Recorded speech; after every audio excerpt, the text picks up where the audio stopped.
If you were growing up in the mid to late 90s and owned a PlayStation, chances are good you're familiar with this logo. 989 Studios. 989 Studios was a staple of the PlayStation. They didn't always have the best reputation, but they were prolific and were responsible for a lot of games that are looked upon fondly to this day. However, I've always kind of wondered about the studio. I have somewhat of a personal attachment to it, even though I'm not particularly fond of a lot of their games. And I've always kind of wondered what this company was, where it came from, and why it went from one of PlayStation's biggest first-party game developer publishers to completely non-existent in a short number of years.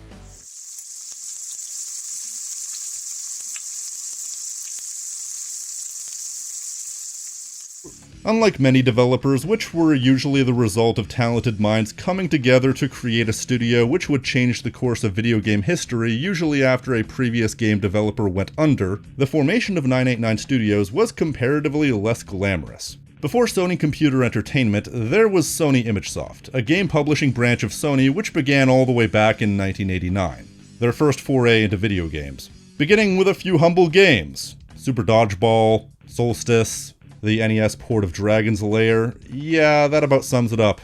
Imagesoft didn't really do anything of note. The games they were publishing were a cavalcade of mediocrity, with a few exceptions. Not that it matters, they weren't really the ones developing the games, they were simply the ones publishing them.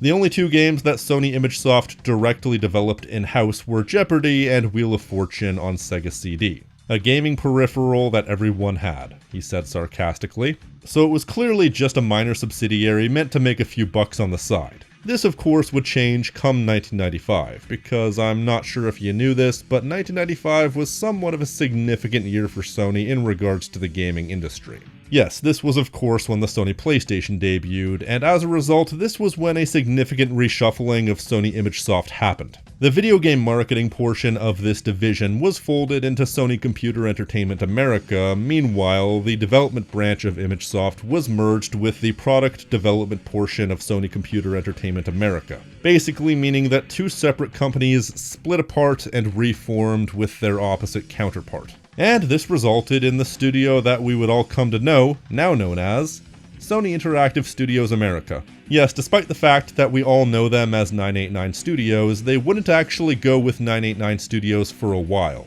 As a matter of fact, they were only known as that for a short period of their existence. The studio was headed up by somebody named Kelly Flock, who had previously been an executive vice president for a company called Trimark Interactive, a subsidiary of Trimark Pictures which no longer exists. Trimark Interactive having a similarly insubstantial catalog of games as far as publishing was concerned. The most significant game they published was probably White Men Can't Jump. Also, before anybody says anything, he also worked for LucasArts at one point. According to LinkedIn, Kelly Flock stayed on as a major executive in the PlayStation family until 2002. A few years later, he worked for THQ and then quietly exited the video game industry altogether. Also, something I didn't find out until doing research for this video, but he actually passed away in December of 2020. That's never the type of news you want to hear when making a video like this. Either way, he was the creative spearhead behind Sony's internal video game development for 7 years, if LinkedIn is anything to be believed. The majority of that time being spent in this studio. However, in doing research on this company, he was the only name that really came up. But what I do know is, Sony Interactive Studios America was instrumental in the early days of the PlayStation. In its early days, the studio's duties were split between being a support studio, helping create some of the games that would go on to define early PlayStation, and being the solo developers on many of their own games. Mostly sports games. They had the licensing of several of the most major sports franchises in America. Some exclusive, some not. NFL, NHL, NCAA football, MLB, and even an ESPN partnership, which resulted in the Extreme trilogy. ESPN Extreme Games, later known as 1 Extreme, a contender for the worst video game title in history. But then you had 2 Extreme and 3 Extreme. Of course, around this time they were also responsible for some more traditional games, some of which were licensed, some of which weren't. Spawn the Eternal was probably the biggest non-sports based licensed property they had during this time, and as for their own intellectual property that they themselves created, the most notable one would probably be the severely underrated Blasto. a third-person shooter about a space hero who was sort of a combination of Johnny Bravo, Duke Nukem, and Zap Brannigan. He was also voiced by Phil Hartman, who, fun fact, was supposed to voice Zap Brannigan, before circumstances happened. Can you do it, Blasto? Is a frog's butt watertight? I knew we could count on you, Blasto. God rest his soul. Notably being one of the earlier games played entirely without loading screens, using an innovative data streaming system. It may not have been much, and it may have been largely forgotten in the grand scope of time, but Captain Blasto could be considered one of the earliest PlayStation mascots. As far as being a support studio assisting other developers, the output of SISA was pretty much a who's who of well-known PS1 games from the early days. Games that if you've been a fan of this channel for any length of time, you're no doubt very familiar with. Of course, you have the 1-2 punch of Twisted Metal 1 and 2. Great games in their own right, obviously, but it was a bit of a monkey's paw situation that the company that would eventually become 989 Studios assisted in the development of the first few Twisted Metals. With that said, however, they also assisted in the development of the other games by single track around this time, those being Jet Moto 1 and 2, both also great games in their own right, as well as the severely underrated Warhawk. Other games they assisted in the development of would be the likes of Steel Rain and Tenaris, the latter of which was a game made by Variant Interactive that would go on to become Sony Online Interactive before becoming Daybreak Game Company, a company that has a history very heavily linked to 989 Studios, and these days is probably most well known for the PlanetSide games. From the beginning, they established themselves as a very important fixture in the overall complexion of the PlayStation's early history. Between 1995 and 1998, developing or assisting in the development of 23 different games. To those of you keeping track, that's an average of just under 6 games per year. And the games from 1995 only came out at the end of 1995, so really it was more like 23 games in just over 3 years. Like other similar PlayStation subsidiaries around the time, they were firing on all cylinders, pushing the PlayStation brand into the zeitgeist of popular culture, if not through quality, through brute force. With that said, not much is known about the behind-the-scenes aspects of the company at this particular point. This was of course a corporate subsidiary that mostly did its job with minimal struggle. So there's very little actually known about the history behind the scenes, no matter how many websites or articles I read. Hence why after 4 years of smooth sailing, there seem to be conflicting reports about what exactly happened behind the scenes which resulted in the rebranding to 989 Studios. Some sources online say it was a simple A to B rebranding, however other sources I've read seem to indicate that a large chunk, if not the entire team of developers, left to form Red Zone Interactive, an independent company which made a bunch of sports titles and later would be reacquired by Sony, but we'll get to that. There's no indication of why this may have happened, but an entire team leaving at the same time? There had to have been a major event happening behind the scenes. But what? I have no idea.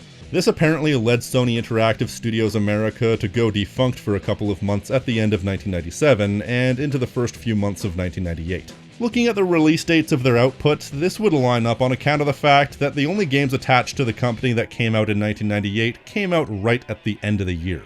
The only two exceptions were games that were published, not developed by the studio. And much in the same way that a company like Acclaim could relaunch the LJN branding for a single game, most of the duties surrounding the actual publishing could have very well been part of a larger publishing branch of Sony, and simply labeled as 989 Studios, so one could presume that the games that were released at the end of 1998 were the games that began development after the studio relaunched. I couldn't place a specific timeline on it, but I do know for a fact that Twisted Metal 3, a game made after the relaunch, allegedly only had 8 months worth of development, and it came out in mid-November of 1998, indicating that it started in February, so based on my best estimates, the studio was probably officially defunct between December and February. If that's even the specific explanation for why the rebrand happened to begin with, and personally, I believe it. Given the fact that there are too many sources online to confirm this for me not to believe the explanation. Plus, Red Zone Interactive did exist, and everything I've read does indicate that they did form as a result of the SISA team leaving.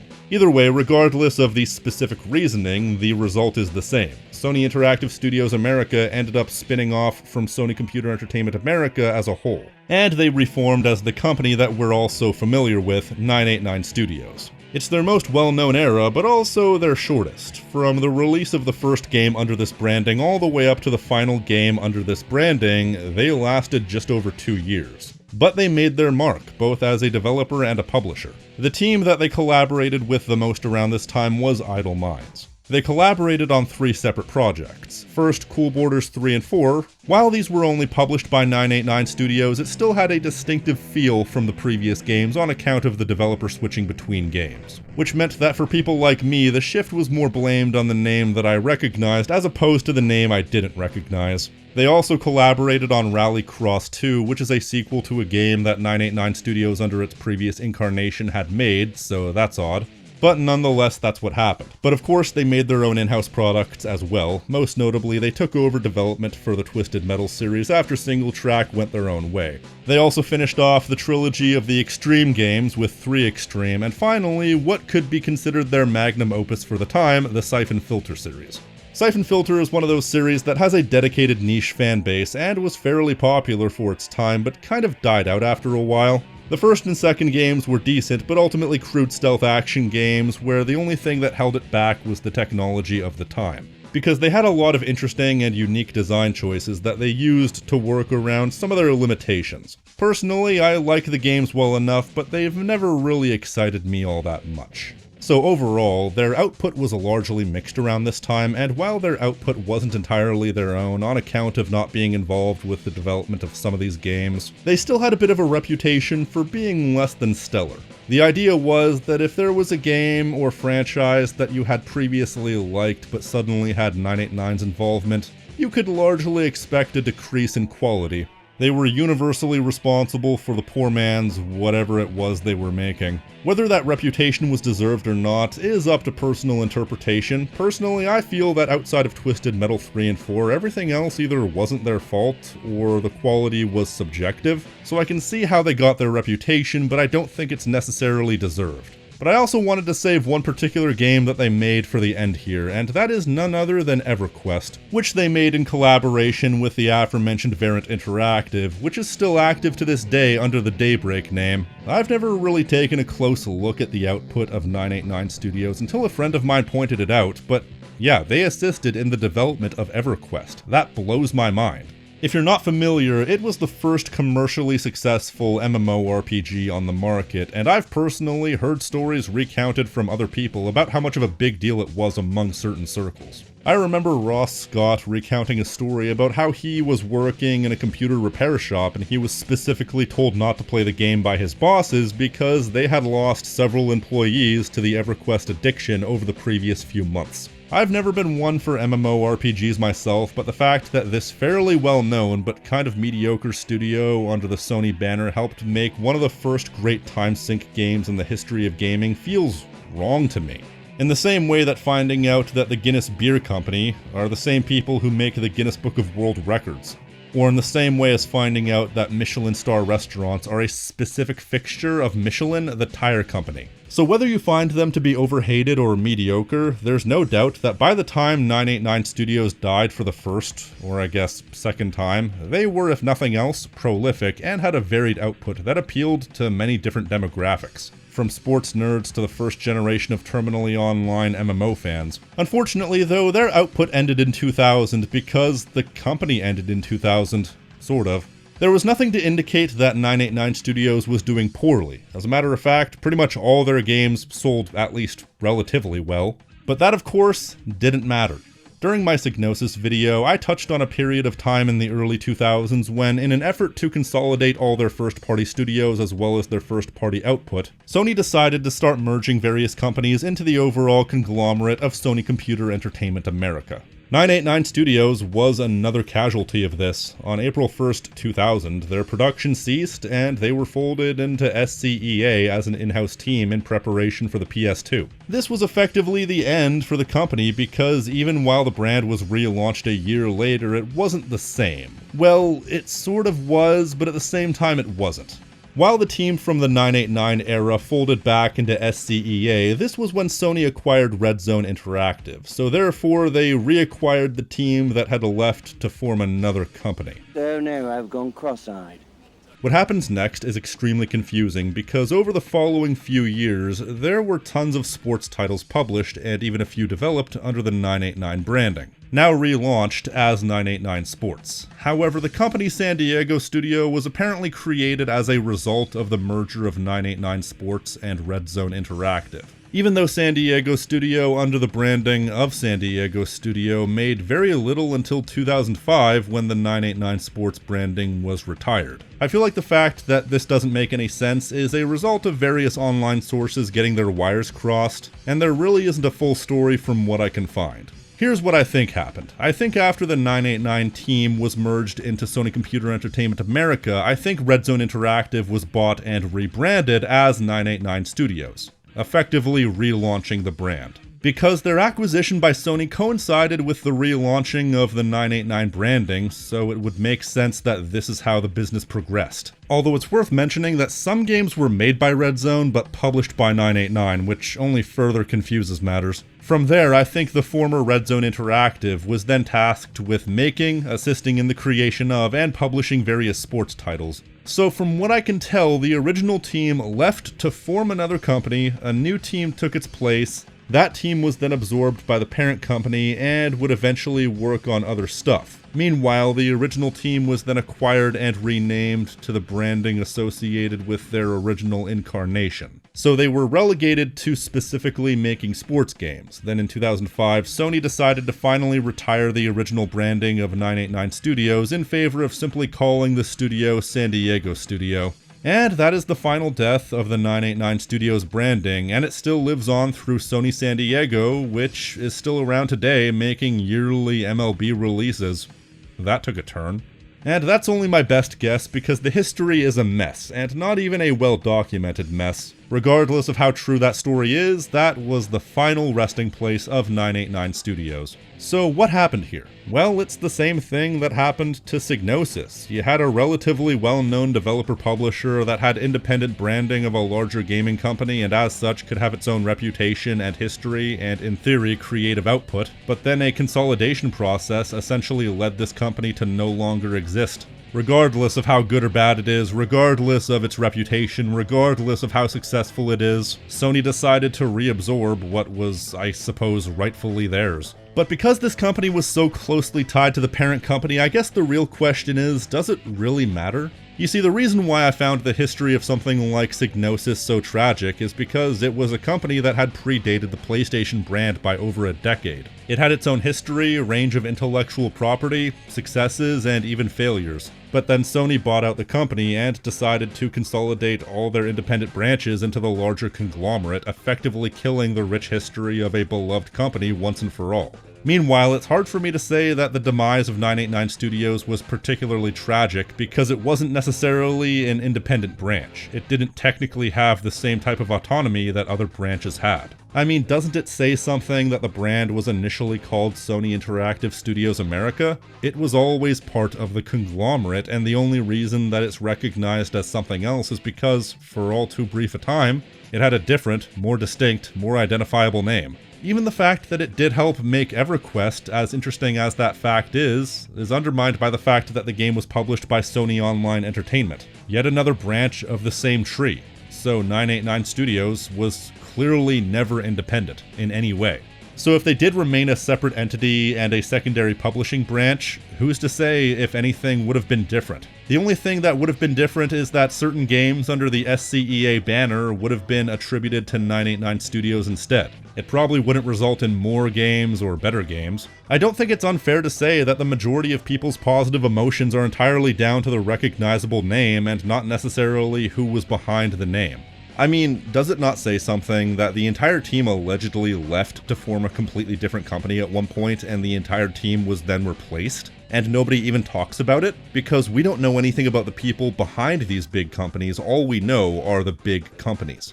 I think the game-playing public does get far too attached to names over substance. Which is why it might be a bit hypocritical for me to say this. I do kind of miss it when Sony had different publishing branches attached to the PlayStation brand. Now, I don't mean different teams acting as the voice of the exact same conglomerate, that would be redundant. I mean, I miss when these separate entities had a degree of autonomy and had a degree of being able to have their own creative voices as part of a larger entity, developing and publishing smaller, more interesting projects. You know, similar to how Disney has Pixar.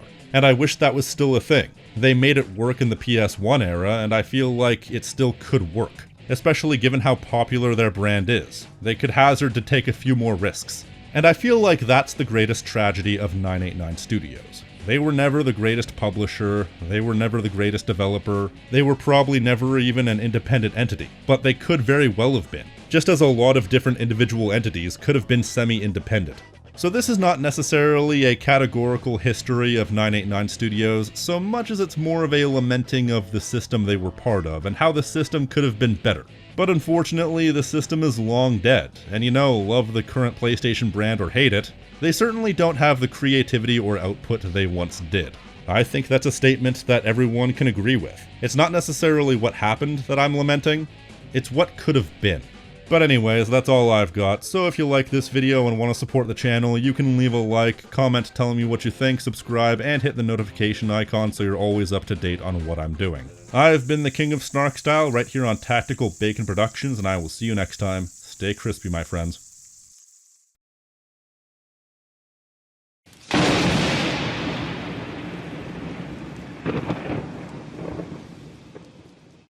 That was a fucking mess of a script.